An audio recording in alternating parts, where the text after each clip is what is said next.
जैसे ही रात उतरती, शहर का एक हिस्सा ऐसा था जहां लोग अनजाने में भी जाने से बचते थे। दक्षिणी छोर का पुराना बस स्टैंड।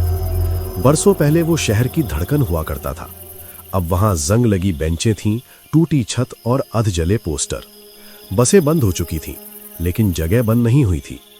लोग कहते थे, कुछ जगहें खाली नहीं होती, वहां बस चीजें बदल जाती हैं। बस स्टैंड के पीछे एक पुराना पीपल था। उसकी जड़ें बाहर निकली थीं, जैसे जमीन को कसकर पकड़ रखा हो। उसी पेड़ के नीचे हर रात एक ठेला लगता था। कोई नहीं देखता था कि वो ठेला कैसे आता है, कोई नहीं देखता था कि वो कैसे जाता है। बस रात 8:30 के बाद वो वहां होता था। ठेले वाला जो सवाल नहीं पूछता था। ठेले पर एक तख्ती टंगी रहती थी, तांत्रिक स्पेशल मंचूरियन। अक्षर टेढ़े थे, जैसे किसी ने जल्दबाजी में नहीं बल्कि किसी और हालत में लिखे हों। ठेले के पीछे खड़ा आदमी साधारण नहीं लगता था। उसके बाल लंबे और बिखरे थे, माथे पर काला टीका, आंखों के नीचे गहरे घेरे, गले में कई धागे, हड्डी जैसे दिखने वाले ताबीज और हाथों में राख लगी रहती। वो ग्राहकों से ज्यादा बात नहीं करता था, बस एक सवाल पूछता, भूख कैसी है? जो ज्यादा कह देता उसे वो खुद प्लेट भर कर देता, जो बस ऐसे ही कहता उसे कम। रमेश रोज ऑटो चलाता था। उसकी जिंदगी सीधी थी लेकिन आसान नहीं। पत्नी बीमार रहती थी, बेटा पढ़ाई में कमजोर था और कमाई कभी पूरी नहीं पड़ती थी। उस रात सवारी नहीं मिली, पेट में चूहे दौड़ रहे थे। तभी उसे खुशबू आई, मंचूरियन की। लेकिन उसमें कुछ और था, कुछ ऐसा जो उसे अपनी मां की रसोई तक ले गया। वो अपने आप ठेले के सामने जा खड़ा हुआ। एक प्लेट, उसने कहा। तांत्रिक ने उसे देखा। उसकी आंखें रमेश पर कुछ देर ठहरी। तेल में मंचूरियन उतरे। आवाज आई। पहला कौर रमेश के गले में अटक गया। दूसरे कौर पर उसकी आंखें नम हो गईं। बहुत दिन बाद अच्छा लगा, वो बुदबुदाया। तांत्रिक मुस्कुराया नहीं, उसने बस कहा, कल फिर आना। रमेश अगली शाम फिर आया। उसके बाद भी धीरे धीरे उसकी आदत बन गई। अब सिर्फ रमेश नहीं था, एक कॉलेज की लड़की जो हर समय फोन में डूबी रहती थी, एक अधेड़ दुकानदार जिसकी दुकान बंद होने वाली थी, एक युवक जो हर रात शराब पीकर रोता था। सब बस स्टैंड पहुंचने लगे। कोई किसी से बात नहीं करता, सब मंचूरियन खाते और देर तक वहीं बैठे रहते, और ठेले वाला सबको देखता रहता। एक हफ्ते बाद लोगों ने फर्क देखना शुरू किया। रमेश की पत्नी बोली, तुम रात में बड़बड़ाने लगे हो। सबके सपनों में एक ही जगह आने लगी, वही पीपल का पेड़, वही ठेला, वही आवाज। उस आदमी का नाम कभी कालधर था। उसने कम उम्र में ही विद्या सीख ली, लेकिन उसने एक गलती की। उसने संयम को कमजोरी समझा। उसने मंत्रों को मसालों में बांधा, आसक्ति को स्वाद में मिलाया और भोजन को जाल बना दिया। शारदा देवी पहले बहुत शांत थीं, लेकिन अब वो बदलने लगी थीं। रात को उठकर कहती, आज नहीं गए, बुलावा आएगा। उनकी आंखों में डर था, लेकिन वहां एक खिंचाव भी था। शारदा देवी चुपचाप घर से निकली, न चप्पलों की आवाज, न किसी को देखने की जल्दी, जैसे किसी ने उन्हें खींच लिया हो। राहुल दूर दूर से चलता रहा। राहुल ने पहली बार अपनी मां का पीछा किया। बस स्टैंड के पास पहुंचते ही हवा बदल गई। वहां एक अजीब सी ठंड थी, जबकि शहर के बाकी हिस्से में गर्मी थी। पीपल के नीचे वही ठेला था। लालटेन की रोशनी में उसकी मां की परछाई लंबी हो गई थी। भूख कैसी है? तांत्रिक की आवाज आई। आज बहुत, मां ने कहा। राहुल का दिल बैठ गया। राहुल ने छुप कर देखा। तांत्रिक मंचूरियन डालते समय कुछ बुदबुदा रहा था। उसके होंठ हिल रहे थे, लेकिन शब्द साफ नहीं थे। कढ़ाई के पास रखे नींबू और काले धागे अपने आप हिलने लगे। मां ने जैसे ही पहला कौर खाया, उनकी आंखों में चमक आ गई। वो मुस्कुराई, जो राहुल ने महीनों से नहीं देखी थी। लेकिन वो मुस्कान अपनी नहीं लग रही थी। रमेश का ऑटो बस स्टैंड के पास खड़ा मिला, खाली। पुलिस ने कहा खुद चले गए होंगे, लेकिन राहुल जानता था कोई उन्हें बुला रहा था। डर कर राहुल अपनी मां को लेकर गांव पहुंचा। पंडित हरिनारायण ने शारदा देवी की आंखों में देखा और तुरंत समझ गए, बंधन लग चुका है। उन्होंने कहा, क्या वो ठीक हो जाएंगी? राहुल ने कांपती आवाज में पूछा। बुजुर्ग ने गंगाजल की एक बूंद उनकी हथेली पर डाली।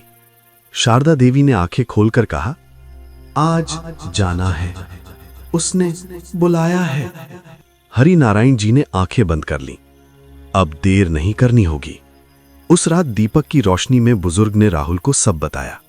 कुछ तांत्रिक भोजन को माध्यम बनाते हैं, उन्होंने कहा, क्योंकि भूख सबसे सीधा रास्ता है मन तक पहुंचने का। वो लोग क्यों नहीं लौटते? राहुल ने पूछा। जो लोग अपनी खाली जगह भरने के लिए जाते हैं, वो खुद को वहीं छोड़ आते हैं। राहुल चुप हो गया। हरि नारायण जी ने स्पष्ट कहा, अगर कल रात तक तंत्र का जाल नहीं टूटा तो तुम्हारी मां का मन वहीं रह जाएगा। तो चलिए, उसने कहा, आज ही। तंत्र का सामना जल्दबाजी में नहीं होता, उन्होंने कहा। आज हम देखने जाएंगे, तोड़ने नहीं। उस रात बस स्टैंड पर 3 नजरें थीं। कालधर की, जो जानता था कोई उसे देख रहा है, राहुल की, जिसमें डर और साहस दोनों थे, और हरि नारायण जी की, जो शांत थीं लेकिन पूरी तरह जागृत। तो आखिर आ ही गए, उसने बुदबुदाया। कुछ लोग ऐसे बैठे थे जैसे नींद में हों। हरि नारायण जी ने धीरे से कहा, देखो, अब ये सिर्फ भोजन नहीं रहा। राहुल ने पहली बार महसूस किया, ये लड़ाई बड़ी है। उस रात कालधर सामान्य नहीं था। उसकी आंखों में बेचैनी थी। उसे महसूस हो रहा था कि कोई उसके जाल को समझ चुका है।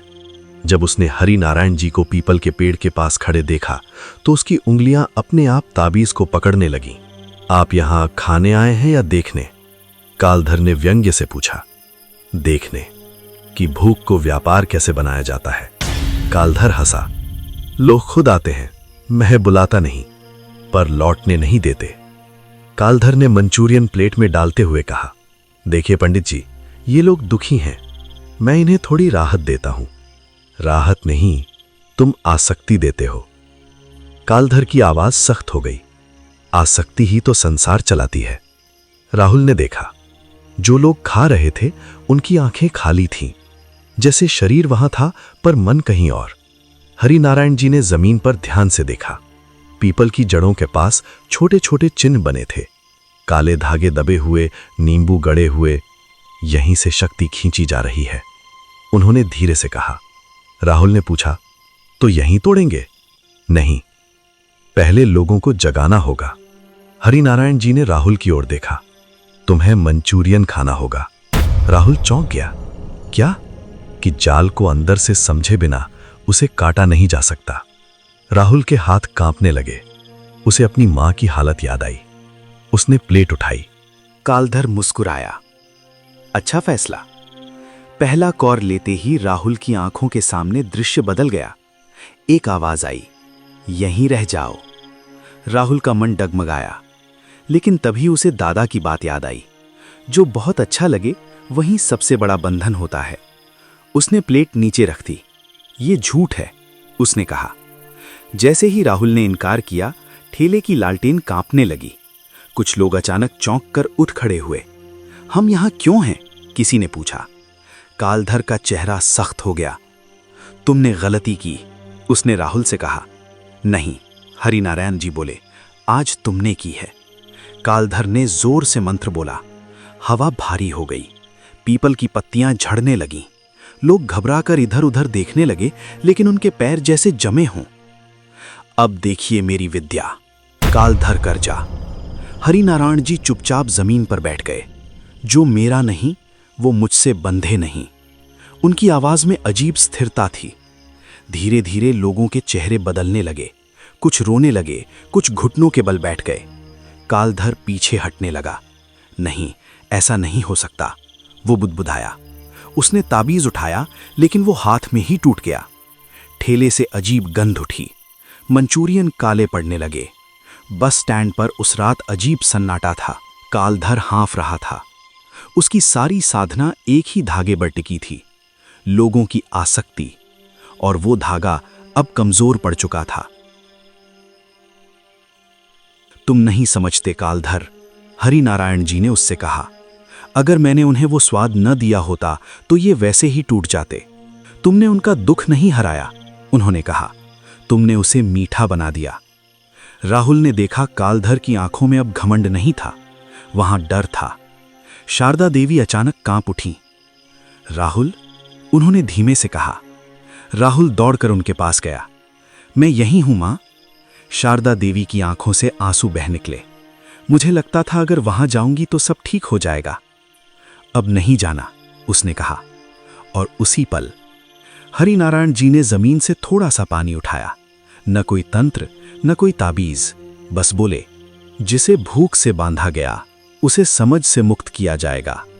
उन्होंने पानी पीपल की जड़ों पर डाला। जैसे ही पानी जमीन में गया, ठेले के नीचे दबे काले धागे अपने आप ढीले पड़ गए। मंचूरियन राख में बदल गए। कालधर घुटनों के बल बैठ गया। उसके गले से बस एक वाक्य निकला, मैं गलत था। कालधर कोई राक्षस नहीं बना।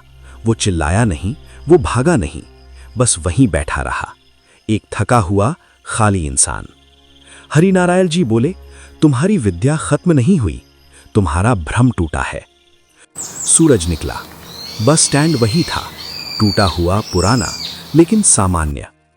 याद रखना, जो तुरंत सुख देता है वो अक्सर धीरे धीरे बांधता है। राहुल कभी कभी बस स्टैंड के पास से गुजरता है। पीपल अब भी खड़ा है, लेकिन उसके नीचे कोई ठेला नहीं लगता। फिर भी जब कहीं मंचूरियन की खुशबू आती है तो राहुल ठहर जाता है और सोचता है, भूख अगर समझ से बड़ी हो जाए तो कोई ना कोई तांत्रिक फिर जन्म ले लेता है।